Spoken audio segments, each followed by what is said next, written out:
પણ વાત એ કરતો હતો સાહેબ છાટો પાણી લઈ અને તમે આવતા હોય અને આ દેશની જનતા આ દેશની દીકરી સાહેબ કેટલું સહન કરે.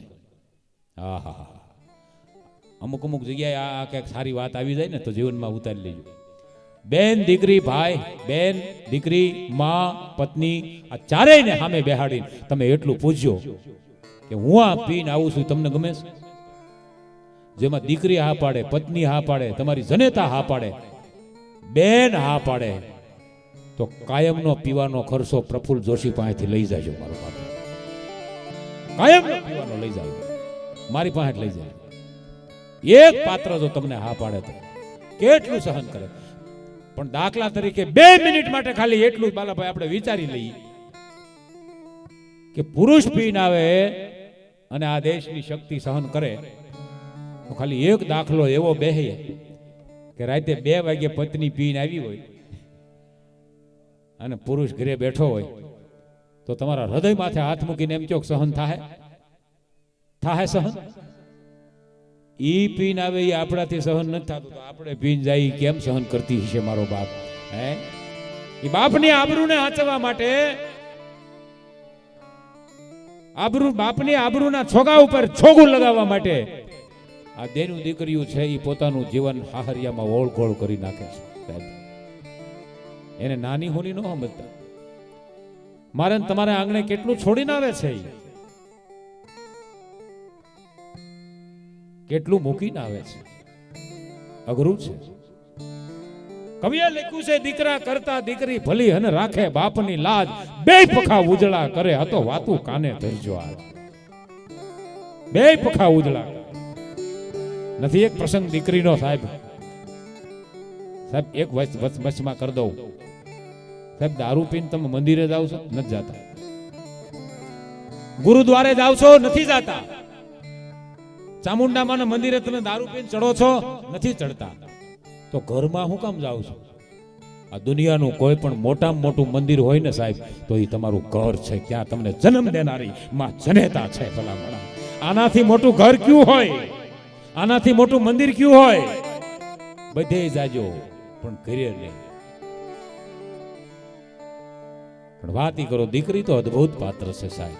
દેવેન્દ્રભાઈ દીકરી છે ને તમારે? હા હા, હું કાયમ 2 દીકરી છે. વાહ ભાઈ, હું કાયમ માટે કહું છું કે જેના ઘરની માલિકો ઝાંઝરનો અવાજ નથી આવતો ને ઘર બહુ સૂનું લાગે છે.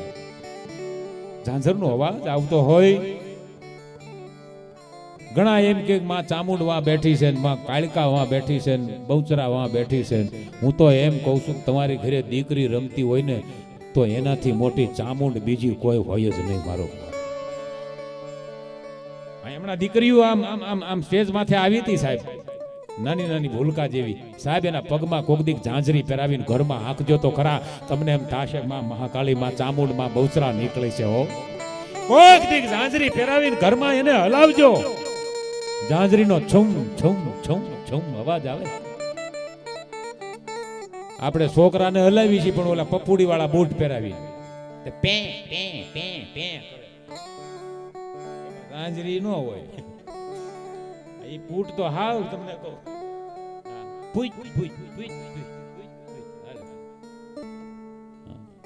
અને પગલાય પૂછી પૂછીને માંડતો હોય, કારણ કે નકરા કુરકુરિયા જ ખાતા હોય.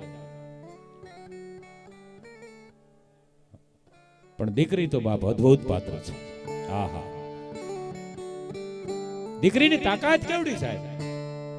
હું તમને કાયમ માટે કહું છું કે તમે કોઈ પણ મૂંઝાણા હોય ને તો દીકરી પાત્ર તમારા ઘરમાં હોય ને દીકરી, તો એકવાર એને બાજુમાં બેહાડી અને એને વાલપ કરજો, એને પ્રેમ કરજો સાહેબ. તમને મૂંઝાવાનો રસ્તો મળી જાય. આ તાકાત છે. દીકરી કેટલું છોડી શકે સાહેબ. એક દીકરીના દેવેન્દ્રભાઈ લગ્ન હતા, એમાં સગાઈ પહેલા આ બની ગયેલી ઘટના છે. સુરેશભાઈ કરીને એની દીકરી, એની વંદના દીકરીનું નામ વંદના હતું. હવે એ સુરેશભાઈ એક દી ઘરે આવીને એના ધર્મપત્નીને એમ કીધું કે ફલાણા ગામમાં દીકરો છે, બેંકમાં નોકરી કરે છે, પાત્ર બહુ સારું છે, માણસો ખાનદાન છે, તો આગળ વાત અગાવી છે. એ વાત આગળ થઈ, વાત થોડીક લાંબી છે, ટૂંકમાં કરું. વાત થઈ આગળ અને બધા હા કરો થઈ ગયો, સગાઈ થઈ ગઈ. પણ દીકરી છે એ પોતાના કર્યાવર માટે કે મારા બાપને તકલીફ ન પડે.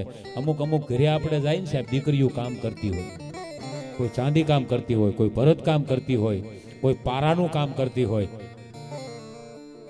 એમ ન માનતા એના માટે કરે છે, એના માટે નથી કરતી, બાપને મદદ કરે છે કે કાલે સવારે મારા બાપને કર્યાવર કરવો પડશે તો મારા થોડાક રૂપિયા હોય તો મારા બાપને તકલીફ નહીં.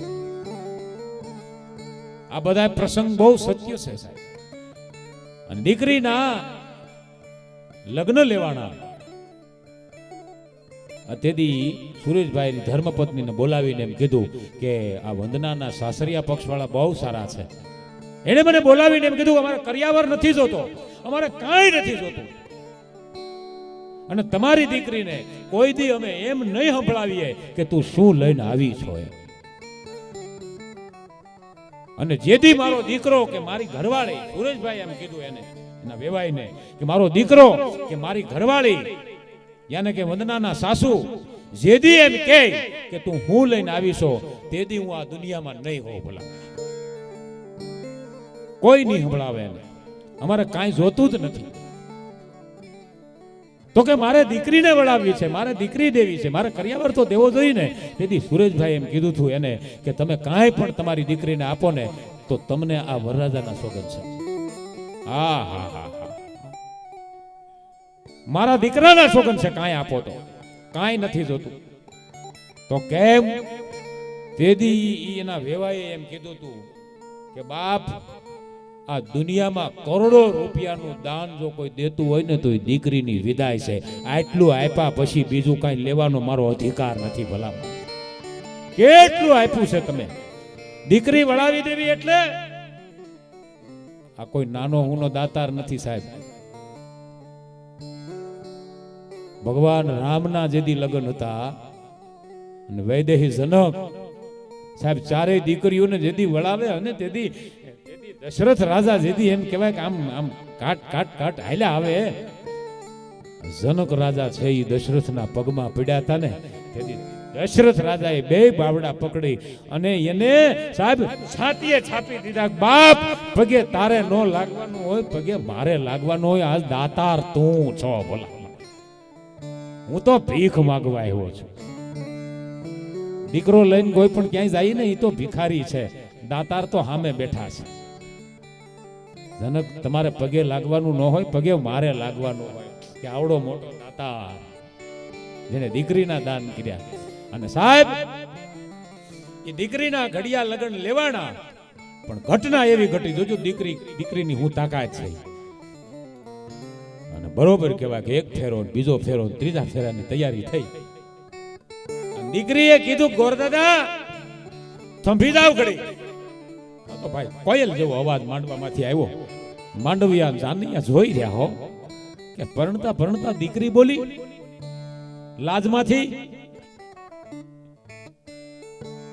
શું કહેવા માંગે છે. ગોરદાદાને એટલું કીધું, ગોરદાદા મારા બાપુને બોલાવો. ચોથો ફેરો ફરતા પહેલા મારે બાપુને કઈક કેવું છે, બોલાવો એને. તો બેટા પછી કહી દેજે.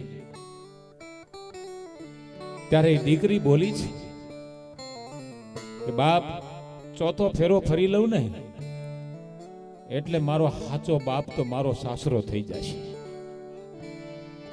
આ મારો સાચો બાપ નહીં રહે, એટલે મારે એને ચોથા ફેરા પહેલા મારે કઈક કેવું છે, બોલાવો એને. સાહેબ સુરેશભાઈ ને બોલાવવામાં આવે છે. માંડવામાં આવ્યો બાપ, માંડવામાં આવી અને કે છે બોલ બેટા શું કેવું છે તારે. બાપુ, કર્યાવરની ના પાડી છે આ લોકોએ, પણ છતાંય મને એમ લાગે છે કે તમે કાંઈક તૈયારી કરી છે, કાંઈક મને આપવાની તૈયારી કરી છે. મને તોય એવું લાગે છે એટલે તમને બોલાવ્યા છે. બાપુ, હે બાપુ, સાચું બોલો, સાચું ન કહો તમને મારા સોગંદ છે. શું તૈયારી કરી છે? તેથી બાપે કીધું, બેટા કરિયાવરની ના પાડી છે, પણ મેં કાળી મજૂરી કરી અને 2 લાખ રૂપિયા કરિયાવર માટે ભેગા કર્યા હતા, એનો ચેક હું તને આપવાનો છું.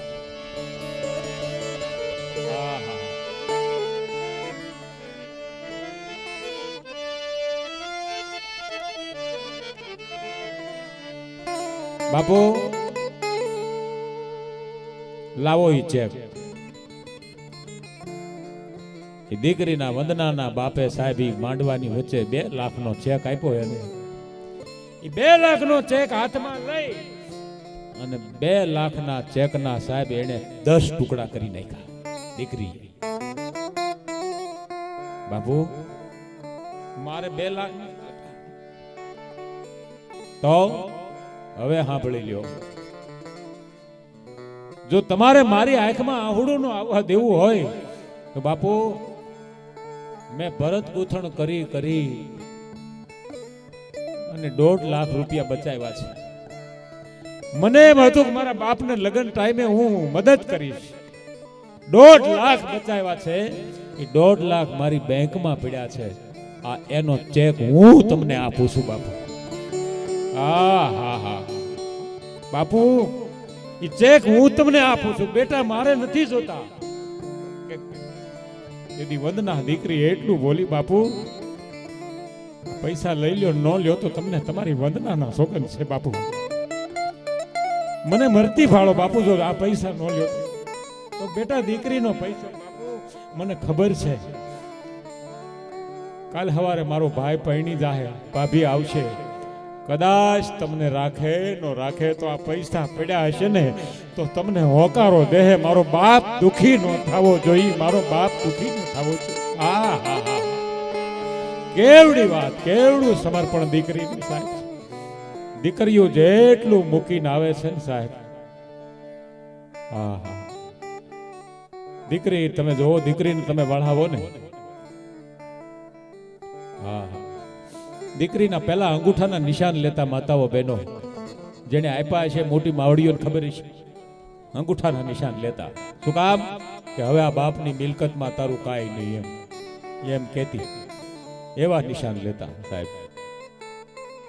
આ દેશની દીકરી, આ દેશની શક્તિ એમ કે બાપુ ખાલી અંગૂઠાના નહીં, થાળીમાં કંકુન ચોખા મૂકી અંદર પાણી નાખી અને લાવો 2 હાથના થાપા તમારી મિલકત માથે મારી દઉં બાપુ. હવે હું દિવસ ત્યાં સુધી તમારી મિલકત માથે કૂડી નજર નહીં કરું. મારા બાપ નજર નહીં કરું. આ ભાઈઓ બહેનો, હું તો કાયમ માટે કહું છું કે બેન દીકરી આવે તમારે આંગણે મળવા તો એને યથાશક્તિ કંઈક આપજો.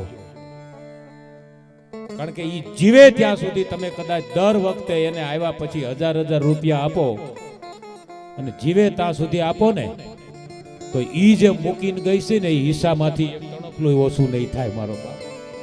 એમાંથી તમે 10% નહીં આપી શકો, 10% નહીં આપી શકો.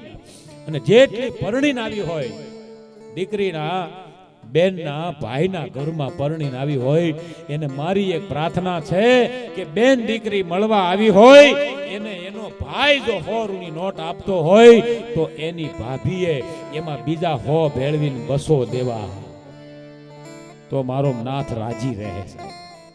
તમારી માથે ચામુંડ રાજી રહે. એને કોઈ દી ના ન પાડવી. નકર ઘણી બહેનો એવું કહેતી હોય પોજાયું કે બેન તો એવી છે દોડી જ આવે, વખતે અમારે દીધા જ કરવા નહીં.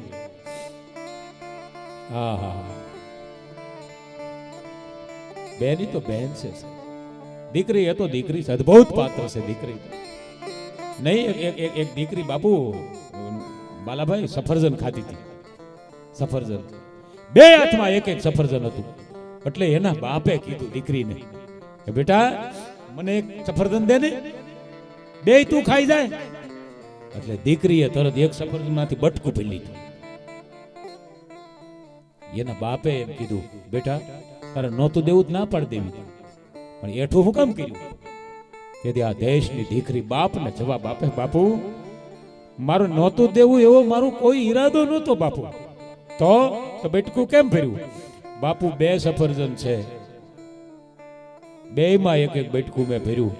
બટકું ભરવાનું બેટા કારણ, તો બટકું ભરવાનું બાપુ એ કારણ કે હું એ જોઉં છું કે કયું સફરજન મીઠું છે એ મારા બાપને આપું. કયું મીઠું છે, કયું મીઠું છે, કયું ગળ્યું છે એ મારા બાપને હું આપું. મારો એવો ઈરાદો હતો બાપુ. આહા. અને એ દીકરી જેથી હાહરે જાતી હોય તેથી સાહેબ કોઈ પણ પ્રેમ હોય એમાં અદ્ભુતમાં અદ્ભુત જો કોઈ પ્રેમ હોય ને તો એ બાપ અને દીકરીનો છે સાહેબ. દીકરી હાહરે જાય ત્યારે એની આંખમાંથી આંસુ નથી સાહેબ, એના કુટુંબનો નીતરતો પ્રેમ છે. દીકરીની બાપની કેવડી પ્રેમ છે. એક દીકરીની હગાઈ નવી બાળભાઈ થયેલી અને એનો બાપ પહેલી વખત વેવાઈની ઘરે જતો હતો, પણ એના બાપને ડાયાબિટીસ હતું. એટલે એના બાપ ત્યાં વેવાણ નવા વેવાય હોય એટલે કઈ લાડ તો કરાય નહીં, જે દે ઈ ખાઈ લેવાય. એટલે ઈ વેવાય ન્યા ગયા, પણ તા તો ઈ જેને ડાયાબિટીસ હોય મોડું જમવાનું આવે, મોડી ચા આવી, મીઠાઈ કોઈ જાતની ન આવી. અને ત્યારે એના બાપને એમ થયું, દીકરીના બાપને, હા મેં આ લોકોને કીધું નથી કે મને ડાયાબિટીસ છે, બહુ ડાયાબિટીસ છે, દવા મારે ચાલુ છે. તો વેવાઈને પૂછ્યું તમને કેમ ખબર પડી મને ડાયાબિટીસ છે? અને ત્યારે વેવાઈએ કીધું કે તમારી દીકરીનો ફોન આવી ગયો, મારા બાપુને ડાયાબિટીસ છે, એને ગળ્યું ખવડાવવામાં ધ્યાન રાખજો, નકર તકલીફમાં મુકાઈ જાય. દીકરી બાપ પોગે એ પેલા ફોન કરી દે, એને દીકરી કહેવાય સાહેબ. શું પાત્ર! જગદંબા હાથ છે, જો સમજીને જીવાઈ જાય ને તો માતાજી ક્યાંય ડુંગરા માથે છે જ નહીં સાહેબ. તમારા ઘરમાં જ માતાજી આટા મારે છે. પત્ની છે એ પણ લક્ષ્મીનું સ્વરૂપ છે, માં છે એ જગદંબાનું સ્વરૂપ છે, દીકરી છે એ નવદુર્ગાનું સ્વરૂપ છે. દીકરી જે તાકાત, દીકરીની તાકાત છે. દીકરી હારે જાતી હોય એમ કેતી હોય કે બાપુ હવે તમારો એકેય રૂપિયો મન ન ખપે. છોકરાને કોક દી કેવું લ્યો અંગૂઠો મારે શેનો અંગૂઠો, અંગૂઠાના દીકરા થાવ, ઠાઈને મારીને ગયાળો, અંગૂઠાના દીકરા થાવ, નો મારે અંગૂઠો. આપણે ખાલી મૂછું સડાવી હકી, ત્યાગી નો હકી. ત્યાગી તો આ બંગડીયું વાળી બાપ, શક્તિ એની છે. હા, દીકરી તો અદ્ભુત પાત્ર છે સાહેબ. દીકરા તો અમુક તો બાપને કહેતા હોય, બાપુજી તમને ખબર ન પડે બેહો હેઠા. હવે ખબર ન પડી એટલે તને મોટો કર્યો, નકર તો ઘોડિયામાં હતો તો એ પોલિયાના 2 ટીપા પાયા ને કદાચ ડીડીટી ના ન પાઈ દે એટલું જ થાત, એટલું જ થાત. અને આ તો ન સાંભળવું પડે એમ. દીકરા એવા હોય. અમુક જગ્યાએ દીકરી એવી કોઈ ખાનદાન આવી ગઈ હોય સાહેબ એના ઘરમાં, તો હાહરા પક્ષના જીવન બનાવી દે સાહેબ. મને એક ફરમાઈશ છે એટલે વાત લઈ લઉં છું. હાસ્ય મને એટલું બધું આવડે, પણ જીવનમાં ઉતરે ને કંઈક જીવન શીખાઈ જાય, જીવન જીવવાનું, એ બહુ મહત્વનું છે. આપણા દેશની સંસ્કૃતિ છે સાહેબ. આપણા દેશની સંસ્કૃતિ. નકર હું તમને કહું, અંગ્રેજે મને પૂછ્યું તું બાલાભાઈ કે તમારા દેશમાં વધારે બરફ ક્યાં પડે? વાત હાચી હોય ને તો તાલીથી વધાવજો. મને અંગ્રેજે એમ કીધું તમારા દેશમાં, હર્ષદગીરી મને કે તમારા દેશમાં વધારે બરફ ક્યાં પડે? મેં કીધું 8 વાગ્યા પહેલા કાશ્મીરમાં અને 8 વાગ્યા પછી ગલાસમાં.